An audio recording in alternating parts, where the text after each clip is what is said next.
What up, Rodders? You know who it is. You know what time it is. Your boy Savage, aka Seth Cisneros. You know the logo.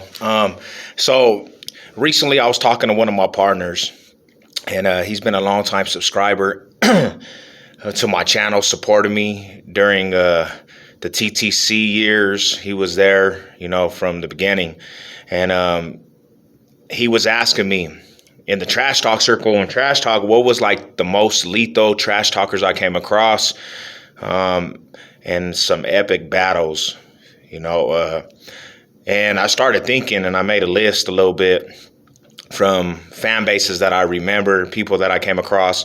And let's start in the AFC West. So I'll start with the Kansas City Chiefs. The first person that comes to my mind, the most lethal Kansas City Chief trash talker. He was a person that I didn't even like at first. I couldn't even stand him because he was so disrespectful, and he used to disrespect the Broncos a lot. He even disrespected my owner that passed away.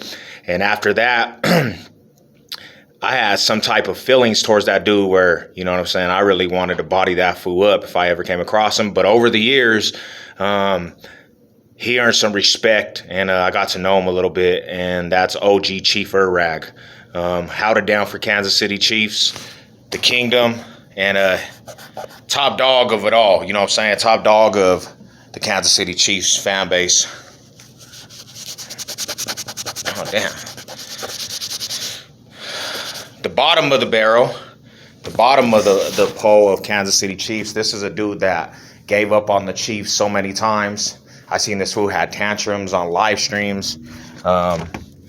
When the Chiefs were in the playoffs against the Texans, he gave up in the second half when the Texans were up 24-0. And then this fool had the audacity to come back, and basically he had the audacity to come back after they won and started gloating, and then he disappeared again after they lost.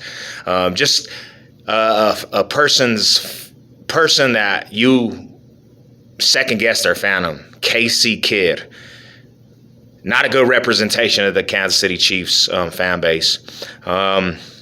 So yeah, that's the Kansas City Chiefs fans. On to the Chargers. They didn't really have too many video makers. But the OG of the Chargers fan base was Modog. He's been doing videos forever, and I've actually paid bets to him. All high salute to him. He holds it down for the Chargers fan base. He's the most lethal talker out of the Chargers fan base. And they had a couple, I think, like some dude named You Daddy or something like that. It was a Chargers fan, but he disappeared. The dude that's at the bottom of the barrel, and I can't even consider him a trash talk circle member, was Oceanside. He's a Charger fan, a youngster. He tries a little too hard. He's not even accepted by the other Charger fans.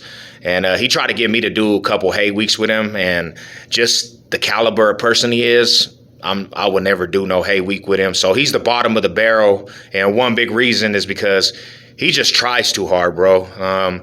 And he don't really put out good Charger content, so that's the Chargers fan base. Raiders fan base. This is one of the bigger fan bases in the AFC West. They have some good trash talkers over there. But when it comes to the top tier trash talkers from the Raiders fan base, first, the legendary homie. He's the originator of RWA. He's retired, came back, and when he came back, I was actually pretty happy to see him back in the trenches because, to be real, before I joined the TTC, he was basically a fool I seen him bashing the Broncos, and I was like, nah, I can't let this ride. So he's one of the main reasons from the rivals I joined. And to be truthful, man, he brought it. He was the Crow King, because the Raiders were bad. So I respect his fandom all the way around because he always would crow up if the Raiders lost. The next homie on the top tier is one of the more lethal Raider fans that I come across. Raider fans don't really piss me off, because I've been doing it for so long. But the homie, He's one of the best trash talkers from the Raiders fan base. He's funny. He has a lot of editing in his videos, and he's put some content out there that I had to clap back at. You know what I'm saying? And that's the homie Raider Band, probably the most lethal out of the Raiders fan base.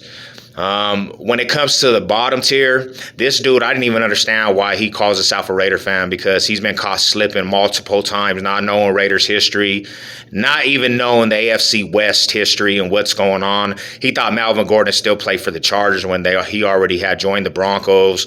And he gets on these panels, bro, and he just looks like a Down syndrome dude all high, not really talking football. He asked for attention. He got wrong attention from Trash Talk Circle, and he became a villain of the Trash Talk Circle. And to this day, he's not respected or anything. And that would be the dude Raider Cousin. So that's the top tier of the AFC West. I'm gonna do the top tier of all the other divisions and other videos, but those are the top tier and the bottom tier of the AFC West when it comes to Trash Talk Circle. Oh, I forgot about the Broncos.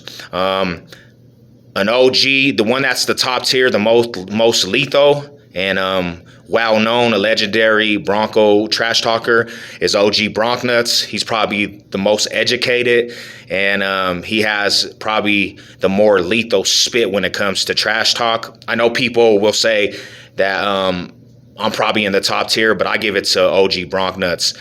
The bottom of the barrel is Chilla Gorilla. He was a trash talker from the Broncos fan base when I first came in, and he just was not a good look for the Broncos country. He really didn't have a lot of fire, and he didn't crow up to different fans when we lose. So he was a poor sport. Plus, he just was a scruffy McGuffey out in the backwoods. So you know what it is, man. Those are the best of the AFC West. I will be doing other divisions. But yeah, top tier and bottom tier of the whole AFC West. You know what it is. Your boy Savage. Let's go.